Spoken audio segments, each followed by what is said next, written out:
नाही, एकंदरीत तुम्हाला कल्पना आहे की महानगरपालिका, जिल्हा परिषद, पंचायत समिती सगळ्या निवडणुका येत आहेत आणि साहेबांनी सांगितल्याप्रमाणे साधारण एप्रिल महिन्यापासून माझे गटाध्यक्षांचे मेळावे चालू आहेत आणि आज हा 35वा माझा आता सायन कोळीवाड्याचा मेळावा आहे आणि गटाध्यक्षांसोबत मी संवाद साधतो आहे जेणेकरून पुढली तयारी व्यवस्थित करता येईल, कार्यकर्त्याचं मनोगत ऐकता येईल, निवडणुकीला वेळ जरी असला तरी आपली तयारी आपण केलेली बरी. या मेळाव्यातून पॉकेट्स तपासतात आहे तुम्ही कुठले A+B+A ग्रेडचे मतदारसंघ. आता isakal.com आहे देशातील नंबर 1 ची मराठी न्यूज वेबसाईट. प्रत्येक अपडेटसाठी isakal.com ला नक्की भेट द्या.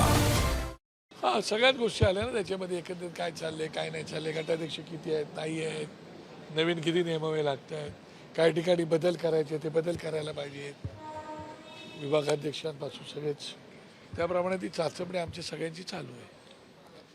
विधान परिषदेचे विरोधी पक्षनेते जे अंबादास दानवे ठाकरेंच्या शिवसेनेचे नेते त्यांनी काल ABP माझाकडनं मुलाखतीत म्हटलं आहे की मला आशा आहे की दोन्ही शिवसेना एकत्र येतील. एकीकडे तुमच्यासोबत चर्चा सुरू असताना आता अंबादास दानवे यांचं असं वक्तव्य येते. मला कल्पना नाही त्या गोष्टीची.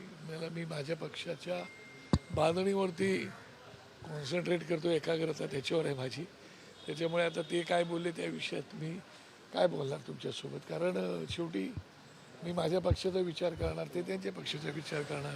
तुम्ही सभागृहामध्ये नेतृत्व केलेलं आहे मतदारसंघांचं. आज 2 दिवसांपूर्वी जे अधिवेशन पार पडलं त्यामध्ये कृषी मंत्री यांचा जंगली रमी खेळतानाचा व्हिडिओ जो आहे तो रोहित पवारांनी ट्विट केलेला आहे. सभागृहामध्ये, वरिष्ठ सभागृहामध्ये अशा प्रकारचं वर्तन करणं किती योग्य वाटतं? मी तुम्हाला खरं सांगू का की आत्ता सभागृहात गेल्यानंतर काय सभागृहाचा एक डेकोरम असतो, तो डेकोरम आपण सगळ्यांनीच पाळला पाहिजे अशा मताचा मी आहे.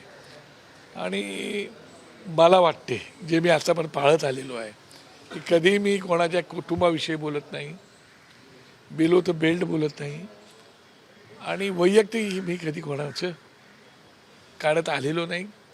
मला वाटतं ते काही पत्ते आपण पाळले पाहिजेत.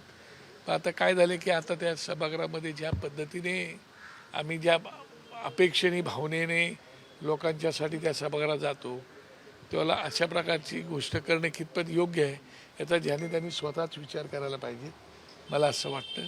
कारण शेवटी पक्ष वाढवणं महत्त्वाचं. आपण एकमेकांवरती टीका टिप्पणी करतो, वैयक्तिक किती जावं हे ज्याने त्याने आपापलं ठरवायचं असं मला वाटतं. अनेक वेळा वारंवार मागणी होती की ऑनलाईन गेम्स असतील किंवा रमी सर्कलचे गेम असतील याच्यावरती बंदी. मला असं वाटतं की तात्काळ त्याच्यावरती राज्य सरकारने बंदी घातलीच पाहिजे, पण केंद्र शासनाने सुद्धा त्याच्यावरती काहीतरी गंभीरपणे दखल घेण्याची आवश्यकता आहे.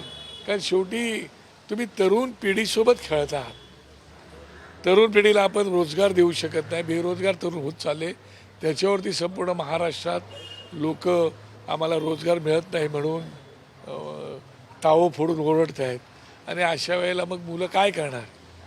अशा वेळेला रम्मी गेम वगैरे वगैरे आलेले आहेत आणि दुर्दैवाने चांगली चांगली लोक त्याचं प्रमोशन करतात, त्याच्याबद्दल जाहिराती करतात.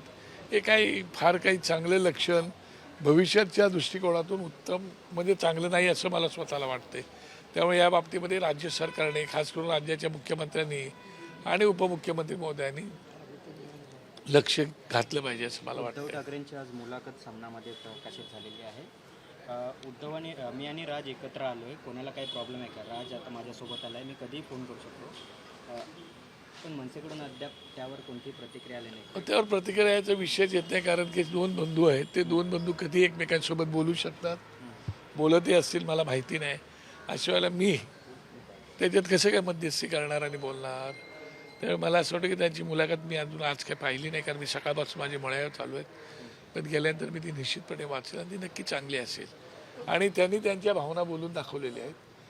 मला असं वाटतं की राज ठाकरे साहेबसुद्धा त्यांना जेव्हा केव्हा त्यांना बोलावं असं वाटतं त्याला निश्चितपणे बोलतील. मंत्री प्रताप सरनाईक यांनी एक वक्तव्य केलेलं आहे, ज्या पद्धतीने 20 वर्षानंतर दोन्ही भावांनी एकत्रित येऊन एकमेकांना मिठी मारली, तशीच काही वर्षांनी उद्धव ठाकरे आणि एकनाथ शिंदे देखील मिठी अशीच मारते. आता याच्यावरती मी काय बोलणार, या लक्षामध्ये कसं आहे, शेवटी हा एकमेकांवरच्या विश्वासाचा विषय असतो.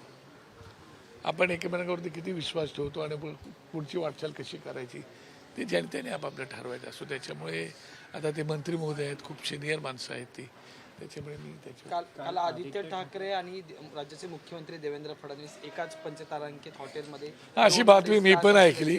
पण मला असं माझं एवढंच म्हणणं आहे, कोण कोणाला भेटला तर काय चुकीचे असते का ते? एकमेकांना भेटीगाठी होत असतात. महाराष्ट्राची संस्कृती तशी आहे.